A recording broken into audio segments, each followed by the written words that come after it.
বন্ধুরা, ভাতের ফ্যান দিয়ে এত সুন্দর মুচমুচে কাগজের মতো পাতলা মশলা পাঁপড় তৈরি করা যায়, ভিডিওটা না দেখলে বিশ্বাসই হবে না। বেকিং পাউডার, বেকিং সোডা, পাঁপড় খাড় ছাড়াই 3 গুণ বড় বড় হয়ে যাবে তেলে দেওয়ার সাথে সাথেই। আর দেখুন কতটা পাতলা হয়েছে, উল্টো সাইড থেকে আঙুলগুলো পরিষ্কার দেখতে পাওয়া যাচ্ছে। খুব সহজভাবে রোদে দেওয়ার ঝামেলা ছাড়াই ফ্যানের হাওয়ায় শুকিয়ে নিতে পারবেন। 1 কাপ চায়ের সাথে খেতে অসাধারণ লাগবে। বাড়ির ছোট থেকে বড় প্রত্যেকের ভীষণ পছন্দ হবে। আর দেখে বুঝতেই পারছেন কতটা সুন্দর হয়েছে। সম্পূর্ণ ভিডিও দেখতে থাকুন। রেসিপি ভালো লাগলে লাইক, শেয়ার, কমেন্ট ও সাবস্ক্রাইব করে পাশে থাকবেন। দেখে নেওয়া যাক আজকের রেসিপি।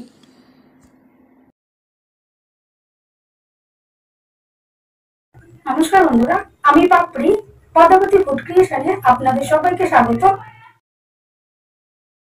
পাঁপড় তৈরি করার জন্য দেখুন আমি এখানে ভাতের ফ্যান নিয়েছি। আমরা রোজ যে ভাত তৈরি করি সেই ফ্যান আমরা তো ফেলেই দিই, কিন্তু ভাতের ফ্যান ফেলে না দিয়ে কিন্তু আপনারা অসাধারণ স্বাদের এই ফ্যান দিয়ে পাঁপড় তৈরি করতে পারবেন। দেখুন আমি এখানে একটা কাপ মেপে ফ্যান নিয়ে নিচ্ছি, আর দেখুন একটা ছাঁকনি দিয়ে ছেঁকে নিচ্ছি, কারণ ফ্যানের মধ্যে অনেক সময় ভাত থাকে, তারপর ফ্যানের শর্ট থাকে, যাতে সেগুলো না থাকে সেই জন্য এভাবে কিন্তু একটু ছাঁকনি দিয়ে ছেঁকে নিলে বেশি ভালো হবে। দেখুন আমি এখানে একটা কাপ মেপে নিচ্ছি, আপনারা যে কোনো কিছু একটা মাপ করে নেবেন, তাহলে কিন্তু একদম পারফেক্টভাবে পাঁপড় রেডি করতে পারবেন। আমি এখানে 2 কাপ ভাতের ফ্যান নিয়ে নিয়েছি। আর দেখুন 2 কাপ ফ্যানের জন্য আমি এখানে দেখুন নিয়েছি 1 কাপ ময়দা। আর ময়দা একবারে নয়, এভাবে একটু বারে বারে করে অল্প অল্প করে দিয়ে আর মিশিয়ে মিশিয়ে নিতে হবে, যাতে দলা দলা ভাব না থাকে। দেখুন আমি এখানে বারে বারে অল্প অল্প করে দিচ্ছি, আর দেখুন এভাবে মিশিয়ে নিচ্ছি। ঠিক এভাবেই কিন্তু মেশাতে হবে, একবারে দিয়ে দিলে কিন্তু দলা পাকিয়ে যাবে। আমি দেখুন এই 1 কাপ ময়দা দেখুন আমি 3 বারে এখানে ব্যবহার করলাম। এরকম অল্প অল্প করে দিয়ে মিশিয়ে নিতে হবে। এরপর দেখুন আমি দিয়ে দিলাম 1/2 চামচ মতো জোয়ান, আর দিয়ে দিচ্ছি একটু কালো জিরে। এতে কিন্তু অসাধারণ একটা টেস্ট আসবে, খেতে কিন্তু ভীষণ ভালো লাগবে। যখন জোয়ানগুলো মুখে পড়বে খেতে কিন্তু সুন্দর লাগবে। আর দেখুন দিয়ে দিচ্ছি একটু স্বাদ মতো নুন। আর পাঁপড়ে কিন্তু একটু নুনের ব্যবহার একটু সামান্য একটু কম দিতে হয়, তাহলে একদম পারফেক্ট নুনটা হয়। দেখুন আমি সব কিছু দিয়ে খুব ভালো করে মিশিয়ে নিলাম। আর খেয়াল রাখতে হবে যাতে দলা দলা কোথাও না থাকে, সেই জন্য দেখুন খুব ভালো করে মিশিয়ে নিয়েছি। আর একটা চামচ যদি এভাবে চুপিয়ে নেন আর একটু এভাবে দাগ কেটে নেন, দাগ দুটো দেখুন 2 সাইড থেকে মিশে যাচ্ছে না, ঠিক এরকম করে ঘনত্বের ব্যাটারটা রেডি করতে হবে। এরপর দেখুন আমি বড় দানার সাবু ভালো করে জল দিয়ে ধুয়ে 2 ঘন্টা আগে দেখুন ভিজিয়ে নিয়েছিলাম, আর কত সুন্দর এখন ঝরঝরে হয়ে গেছে। এবার এই সাবুদানার মধ্যে দেখুন আমি একটু ফুড কালার দিয়ে দিচ্ছি। আমি দেখুন একটু রেড ফুড কালার দিলাম, আর আরেকটা বাটিতে দেখুন ইয়েলো ফুড কালার দিলাম। এভাবে দেখুন মিশিয়ে নিচ্ছি, সুন্দর বেশ এগুলো কালারিং তৈরি হয়ে যাচ্ছে। আর দেখুন এই রেড ফুড কালারটা দেখুন ভালো করে মিশিয়ে নিলাম, আর আরেকটা বাটিতে আমি একটু সবুজ কালার দিয়ে দেখুন মিশিয়ে নিয়েছি। পাঁপড়গুলো কিন্তু দেখতে ভীষণ সুন্দর লাগবে।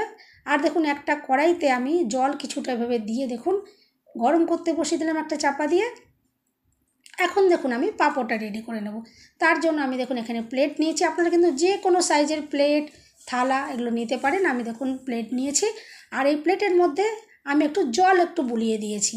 হাতে করে একটু জল মাখিয়ে দিলেই হবে, প্লেট যেন শুকনো একদম না থাকে, বা আপনারা চাইলে কিন্তু তেলও একটু মাখিয়ে দিতে পারেন। আর এখান থেকে মিশ্রণটা দেখুন আমি খুব সামান্য পরিমাণে দিয়ে দিলাম। প্লেটের সাইজ অনুযায়ী কিন্তু মিশ্রণটা ব্যবহার করতে হবে, আর যতটা সম্ভব পাতলা করে দিলে তবে কিন্তু পাঁপড়গুলো বেশি সুন্দর হবে, ট্রান্সপারেন্ট হবে, আর কম সময়ের মধ্যে কিন্তু শুকনো হয়ে যাবে।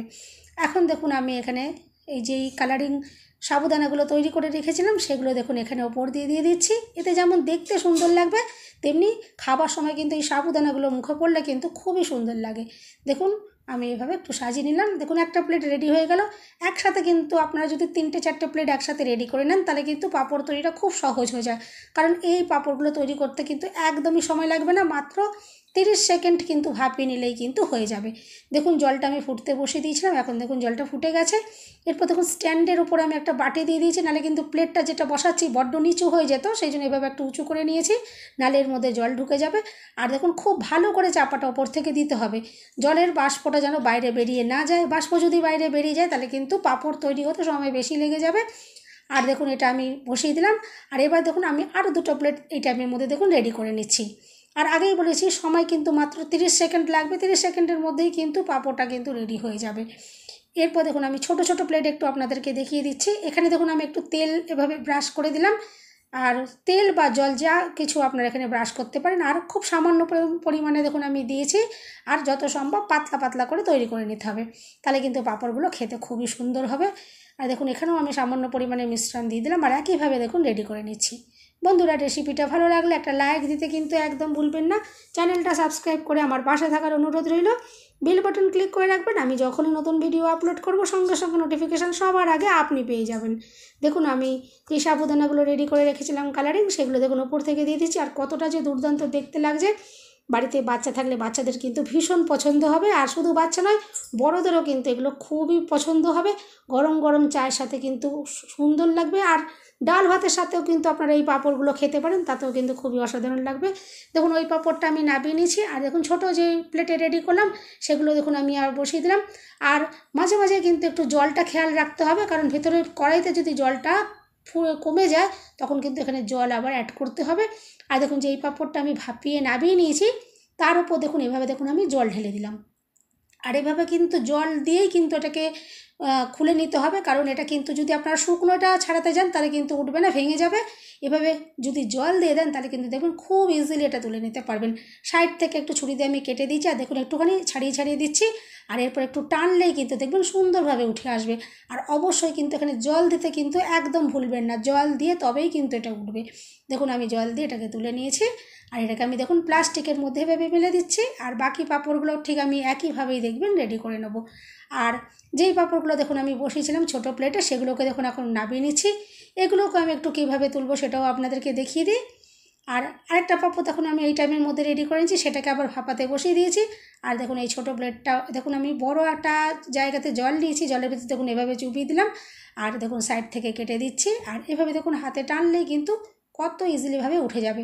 অবশ্যই কিন্তু এইভাবে জল দিয়ে আপনারা তুলবেন। ঠিক এইভাবেই আমি সমস্ত পাঁপড়গুলো দেখুন এভাবে মেলে দিয়েছি। আর আমি এটা সন্ধেবেলায় পাঁপড়গুলো তৈরি করছিলাম। আর এখন তো সবার ঘরেতেই পাখা চলে, সারা রাত আমি এটা ফ্যানের হাওয়াতেই রেখে দেবো। রোদে দেওয়ার কোনো রকম ঝামেলা নেই। এইভাবে ফ্যানের হাওয়াতে যদি সারা রাত্রি রেখে দেন, পরের দিনে কিন্তু বিকেলে এটা আপনারা ভেজে খেতে পারবেন। আর এগুলো যখন উঠে যাবে, এগুলো কিন্তু একা একাই এখান থেকে উঠে যাবে, কোনো রকম অসুবিধা নেই। দেখুন পাঁপড়গুলো আমি পরের দিনকে সন্ধেবেলা দেখাচ্ছি।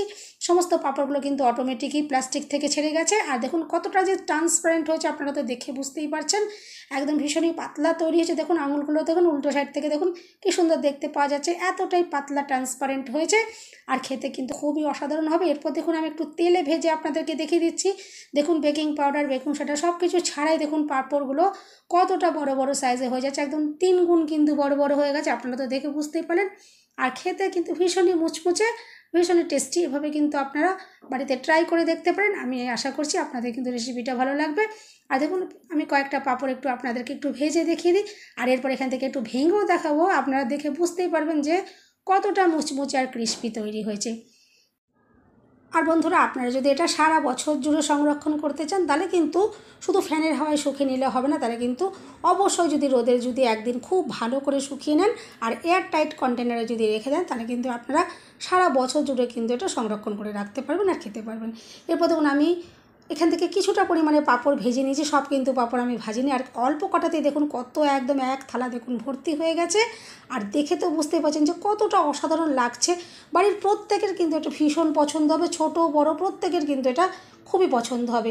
এরপর দেখুন আমি আপনাদেরকে একটু ভেঙে দেখি যে কতটা সুন্দরভাবে তৈরি হয়েছে। বন্ধুরা রেসিপিটা ভালো লাগলে একটা লাইক দিতে কিন্তু একদম ভুলবেন না। চ্যানেলটা সাবস্ক্রাইব করে আমার পাশে থাকার অনুরোধ রইল। সবাই সুস্থ থাকবেন, ভালো থাকবেন। দেখা হবে নেক্সট ভিডিওতে। ভিডিওটা শেষ পর্যন্ত দেখার জন্য সবাইকে রইল অসংখ্য অসংখ্য ধন্যবাদ।